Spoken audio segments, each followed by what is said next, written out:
breach detected. Please activate environmental breach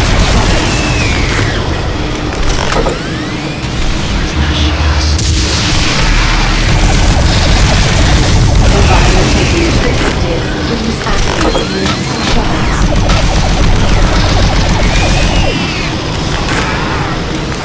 Environmental breach contained.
This is Bernice Tooley, Operations Coordinator stationed in Exis Labs.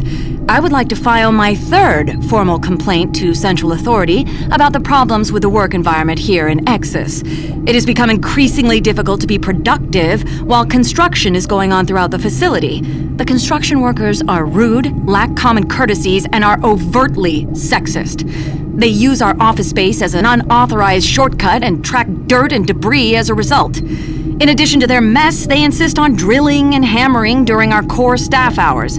Some of them have repeatedly made inappropriate comments that clearly fall under sexual harassment. When I approached the construction supervisor to remedy the situation, he told me in no uncertain terms to mind my own business. Actually, his exact words were, "Don't worry your pretty little head about it." We are already on edge with the unexplained events occurring around the facility, and to add this insult to our tight schedule is too much to bear. If I cannot persuade Central Authority to take this complaint seriously, I'd like to remind them of Section 20, Paragraph 9 of UAC's Facility Regulations Code. It clearly states our employee rights, and we do not need this nonsense. I suggest you reprimand the individuals responsible and take adequate measures to ensure it doesn't happen again. Do not make me log additional complaints. Bernice Tooley, signing off. I hope this thing is working. Something is happening here, and no one knows what's going on.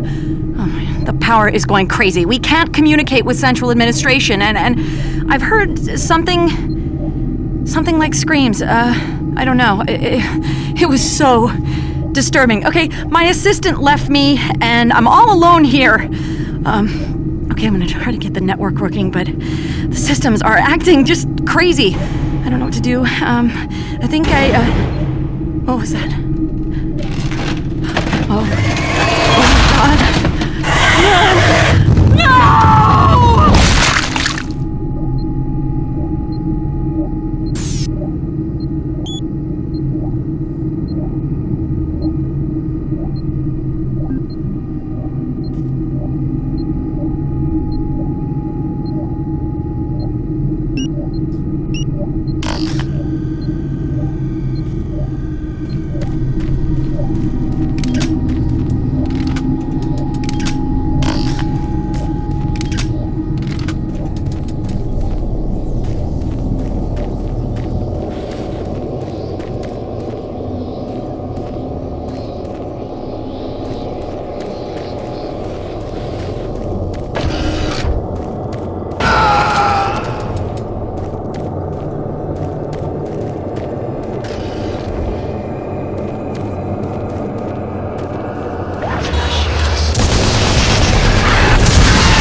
Excellent. You're back. The inducer is working perfectly, and the teleporter is ready for transport. Here's the situation. There's a teleporter outpost in the other dimension, and it's still operational. It's very powerful, and it has a range that could lead those demons all the way to Earth. I would disable it myself, but it requires 2 people to do it. One person at the outpost to initiate the teleporter, and another person here to transmit a power surge to destroy it. I know it's a lot to ask, but you'll need to go to the other dimension, find the remote outpost, and initiate the startup sequence. You're our only hope of defeating this evil. I've got the teleporter ready to go. All you need to do is go into the chamber and initiate the sequence. I'll handle the rest from here. But before you go, I want to give you my personal account of what happened here. It explains everything. The advanced teleporter, how the madness started, everything. It's over there on the console. Please take it. The world needs to know the truth. And good luck.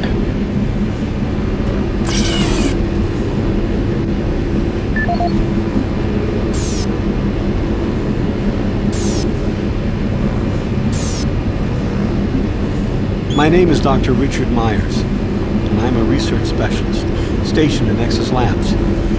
I don't know who will be hearing this, but I wanted to alert someone of the disaster at Mars City. What has been unleashed across this base is an unimaginable evil, and we only have a slight chance of stopping it. The research I participated in was the next step in teleportation. To give context to my research, back in 2115, UAC researchers discovered an ancient Martian civilization. At the Urbis dig site, they found a Martian teleportation device. It was non-functional, and all attempts to start it proved fruitless. It took many years, but the researchers managed to learn enough from the device and other wall carvings to reverse engineer it. The first prototype teleporter, codenamed Project Mercury, was built in Delta Labs and became operational in 2139. This teleporter was only capable of short distance travel and limited quantities of matter transference. It could only teleport a single test subject, small animals and chimps usually, across a room. Once testing intensified and technical data increased, we were able to fabricate more powerful teleporters. In Delta Labs Sector 3, Project Gemini managed to increase teleportation across greater distances. In addition to the increased range, we found we could begin transporting human-sized subjects. It was during this stage we began to see the effects of opening up these portals to that strange dimension. Our scientific curiosity overruled the obvious warnings, and under Dr. Malcolm Betruger's direction, we continued experimenting. On Project Apollo, the engineers developed a room-sized teleporter in Delta Lab Sector 4. It was capable of teleporting a small-sized team to destinations on this new dimensional plane. The expedition teams began exploring and setting up small research outposts. We could only teleport small equipment with the Delta 4 teleporter, and this condition frustrated Dr. Betruger. Soon after the success of Project Apollo, plans were drawn and work executed on a new facility, Exus Labs. At Exus Labs, the goal was to create a large teleporter, similar in scale to the one at Urbis. It would be powerful enough to transport large equipment, even dropships, and eventually shorten interstellar travel. Betruger was so impatient on seeing results from this research, he had the engineers start work on the teleporter once the facility reached 75% completion. We had expedition teams set up a teleporter outpost in the other dimension to link up with Exus. It was at this time I began investigating the strange stories I heard over at Delta Labs. I managed to hack undetected into Betruger's personal logs. What I found scared me to the core. Betruger became obsessed with the findings of this new dimension. He started to push experiments regardless of the human cost. His log entries into the occult and how to harness evil powers were truly frightening. The more recent logs detailed how demons, yes, demons, contacted him through his dreams, offering him unimaginable powers. but they demanded he find a way to help them reclaim Earth. It was then I realized that this other dimension was hell itself. By the time I realized his plan, Betruger had started the invasion. Since the Exus teleporter hadn't reached sufficient functionality, I assumed Betruger decided to launch the demon invasion on Mars without it. However, the Hell Outpost teleporter is operationally ready, and it's only a matter of time before Betruger decides to use it. I'm going to try to reach Chief Engineer Rhodes in the Enpro facility to divert enough power to Exus, and with a little luck, create a big enough power surge to destroy it from here. I can only pray God will forgive me for my part in all this, and help me make things right. Lord, save my soul. Richard Myers, signing off.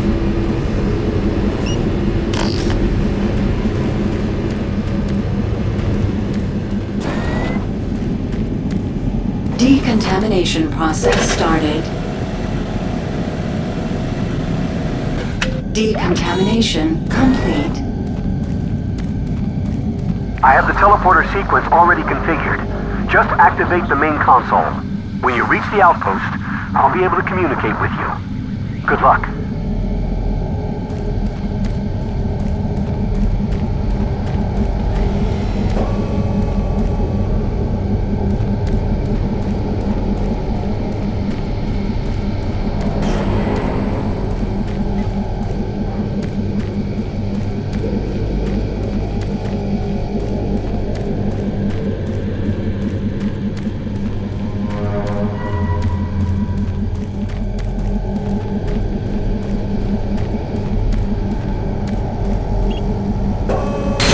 Systems activated. Teleportation will commence in T-minus 3, 2, 1.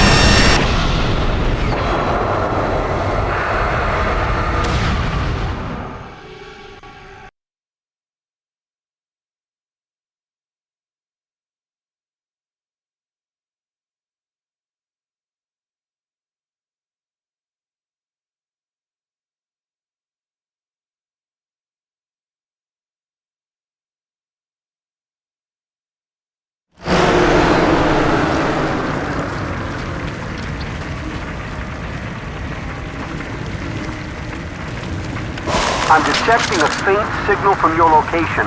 I can track you from here. Hurry. Find the outpost.